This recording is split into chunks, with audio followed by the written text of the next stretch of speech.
ये कहानी आनंदपुर नामक एक गांव की है, जहां एक परिवार में दो भाई थे, लेकिन दोनों को एक दूसरे से कोई मतलब नहीं था।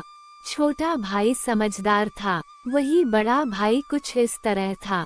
उसका काम गाय चराने का था। एक दिन जंगल में गाय के बच्चे ने गाय का पूरा दूध पी लिया, जिसके कारण उसने गाय के बच्चे को इतना मारा कि बच्चे ने दम तोड़ दिया। उसमें दया नाम की चीज नहीं थी। एक दिन खेत में उसे बगुले घूमते दिखाई देते हैं। आज तो इन्हीं से पेट भरूंगा। और वह बगुले के बच्चे को मार के खा गया। कुछ समय बाद उसकी शादी हो गई, लेकिन कई सालों तक उसके यहाँ कोई संतान नहीं हुई। एक दिन हमारी शादी हुए कितने साल हो गए, लेकिन अभी तक हमारी कोई संतान नहीं हुई। हाँ शब्बो, क्या करूं, ये सब भगवान मेरे से बदला ले रहा है। मैं एक समय में बहुत बुरा था, किसी को कुछ भी नहीं समझता था। मैंने बहुत सारे जानवरों को मारा है। मैं बहुत क्रूर था। तुम्हारी ये गलती मेरे लिए भी श्राप बन गई और मेरा भी जीवन खराब हो गया। एक दिन वह खेत में बैठा था, तभी उसने देखा कि कुछ पक्षी पानी की तलाश में प्यासे घूम रहे हैं। उसके कुछ समय बाद कुछ जानवर खाने की तलाश में घूमते दिखे। उसके मन में आया, प्रायश्चित करने का मौका इससे अच्छा नहीं मिलेगा। उसने अपने ही खेत में कुआं खोदना शुरू किया और कुछ समय बाद कुआं पूरा कंप्लीट हो गया। अब वो सभी पक्षी के लिए और जानवरों के लिए जगह जगह पानी रखने लगा, ताकि कोई भी पक्षी या जानवर प्यासा न मरे। शब्बो, कल से तुम खाना लाओ तो एक इंसान का खाना ज्यादा लेकर आना, ताकि कोई भूखा इंसान रहे तो वह खा सके। यह इंसान पूरी तरह से बदल गया था। एक दिन भगवान भी सोच में पड़ गए कि इतना क्रूर इंसान इतना कैसे बदल गया। ये सब देखने के लिए भगवान एक साधु के वेश में आए।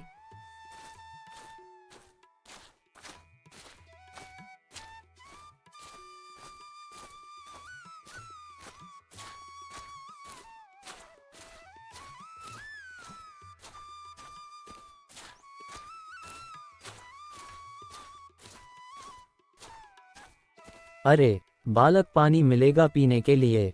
हाँ बाबा, क्यों नहीं, ये लीजिए। तुम्हें कम तो नहीं पड़ेगा? नहीं बाबा, बहुत पानी है, आप तो पीजिए। ये कुआं जो आपको दिख रहा है, ये मैंने ही खोदा है और इसमें बहुत पानी है। कुछ देर बाद ही उसकी पत्नी खाना लेकर आ जाती है। बाबा जी, आप अब खाना खाकर ही जाइएगा।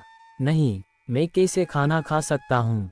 तुम दो लोग पहले ही हो और तुम्हारे बच्चे भी होंगे। बाबा जी, रोज एक इंसान का खाना ज्यादा ही मंगवाता हूँ, इसलिए आप तो खाना खाए। और रही बात बच्चों की, तो हमारी कोई संतान नहीं है। हमारी शादी को कई साल हो गए, लेकिन हमारी कोई संतान नहीं हुई। साधु ने उसकी और उसकी पत्नी की सारी बातें सुनी और खाना खा लिया और उन्हें एक उपदेश दिया। सुनो, तुमने मुझे खाना खिलाया है। आज से 1 वर्ष बाद इसी समय पर तुम्हारे यहाँ एक संतान का जन्म होगा। लेकिन जब बच्चे का जन्म हो जाए, उस समय तुम मेरे पास आना, क्योंकि उसके आगे क्या करना है मैं तुम्हें उस वक्त बताऊंगा, और मैं तुम्हें पहाड़ के पीछे मिलूंगा। इतना कहकर साधु बाबा चले गए। कुछ समय बाद उनके यहाँ एक बच्चे का जन्म हुआ। बच्चे के जन्म के तुरंत बाद वह साधु बाबा के पास निकल गया। बाबा, मेरी पत्नी ने एक पुत्र को जन्म दिया है। अच्छा सुनो, उस बच्चे को तुम्हारे घर के बाहर एक गड्ढा करके गाड़ दो। बाबा, आप ये क्या कह रहे हैं? अगर मुझ पर विश्वास करते हो तो जितना बोल रहा हूँ उतना करो, जाओ।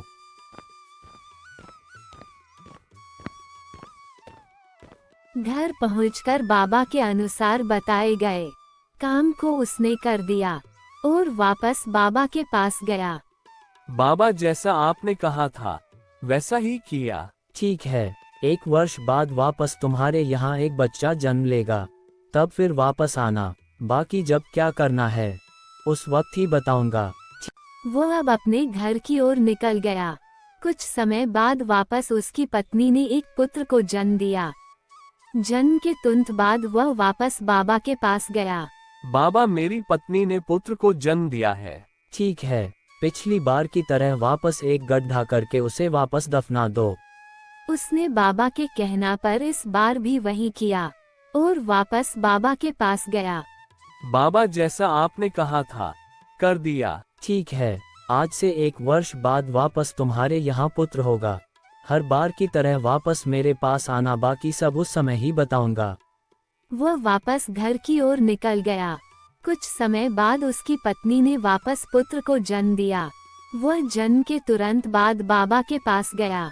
बाबा, मेरी पत्नी ने वापस एक पुत्र को जन्म दिया है। अच्छा सुनो, आज घर जाकर बच्चे को घर में अकेला छोड़कर तू और तेरी पत्नी बाहर खड़े हो जाना। उसके बाद तुझे सब पता चल जाएगा कि मैंने तेरे 2 बच्चों को क्यों दफनवाया था। घर जाकर साधु बाबा के बताए अनुसार वह अपनी पत्नी के साथ घर के बाहर जाकर खड़ा हो गया। तभी अचानक उसे आवाज आने लगी, जो उसके द्वारा दफनाए गए बच्चों की थी। तुमने मुझे बहुत क्रूर तरीके से मार दिया था। जब मैं पिछले जन्म में गाय का बच्चा था, मैंने तुम्हारे यहाँ जन्म तुमसे बदला लेने के लिए लिया था, लेकिन उस साधु ने सब खत्म कर दिया। मैं भी तुमसे बदला लेने ही आया था। तुमने मुझे खाकर अपना पेट भर लिया था, लेकिन उस बाबा ने सब खत्म कर दिया। लेकिन मैं तो इनकी सेवा करने आया हूँ। इन्होंने मुझे खाना खिलाया, पानी पिलाया, इसलिए मैं इस जन्म में इनका बेटा बनकर आया हूँ, इनकी सेवा करने। इस तरह उसे समझ आया कि उस साधु बाबा ने 2 बच्चों को क्यों दफनवाया था। इसलिए हमें समय से पहले अपने बुरे कर्मों का प्रायश्चित कर लेना चाहिए, ताकि हमें जीवन में मिलने वाले दुख कम हो जाए और हम सुखी जीवन जी सके।